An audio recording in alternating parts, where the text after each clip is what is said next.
आइए सुनते हैं कार्तिक मास की व्रत कथा मेरे साथ, यानी आपकी अपनी नीति के साथ। किसी गांव में एक बुढ़िया रहती थी और वह कार्तिक का व्रत रखा करती थी। उसके व्रत खोलने के समय कृष्ण भगवान आते और एक कटोरा खिचड़ी का रख कर चले जाते। बुढ़िया के पड़ोस में एक औरत रहती थी। भाई वह हर रोज ये देखकर ईर्ष्या करती कि इसका कोई नहीं है, फिर भी इसे खाने के लिए खिचड़ी मिल ही जाती है।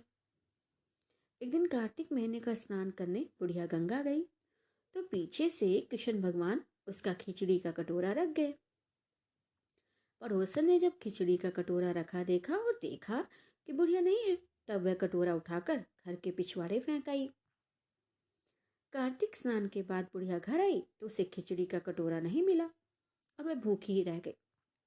बार बार एक ही बात कहती, कहाँ गई मेरी खिचड़ी और कहाँ गया मेरा खिचड़ी का कटोरा। दूसरी ओर पड़ोसन ने जहां खिचड़ी गिराई थी वहां एक पौधा उगा जिसमें 2 फूल खिले। एक बार राजा उस ओर से निकला तो उसकी नजर उन दोनों फूलों पर पड़ी और वह उन्हें तोड़कर घर ले आया। घर आने पर उसने वह फूल रानी को दिए, जिन्हें सूंघने पर रानी गर्भवती हो गई। कुछ समय बाद रानी ने 2 पुत्रों को जन्म दिया। वह दोनों जब बड़े हो गए तब वे किसी से भी बोलते नहीं थे, लेकिन जब वह दोनों शिकार पर जाते तब रास्ते में उन्हें वही बुढ़िया मिलती जो अभी भी यही कहती कि कहाँ गया मेरी खिचड़ी और कहाँ गया मेरा कटोरा। बुढ़िया की बात सुनकर वह दोनों कहते कि हम हैं तेरी खिचड़ी और हम हैं तेरा बेला। हर बार जब भी वह शिकार पर जाते तो बुढ़िया यही बात कहती और वह दोनों वही उत्तर देते।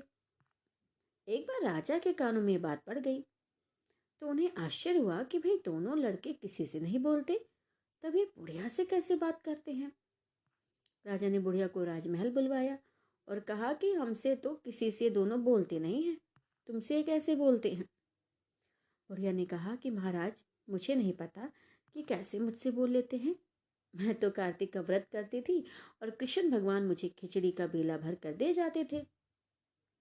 एक दिन मैं स्नान करके वापस आई तो मुझे वह खिचड़ी नहीं मिली और जब मैं कहने लगी कि कहाँ गई मेरी खिचड़ी, कहाँ गया मेरा बेला, तब इन दोनों लड़कों ने कहा कि तुम्हारी पड़ोसन ने तुम्हारी खिचड़ी फेंक दी थी तो उसके 2 फूल बन गए थे।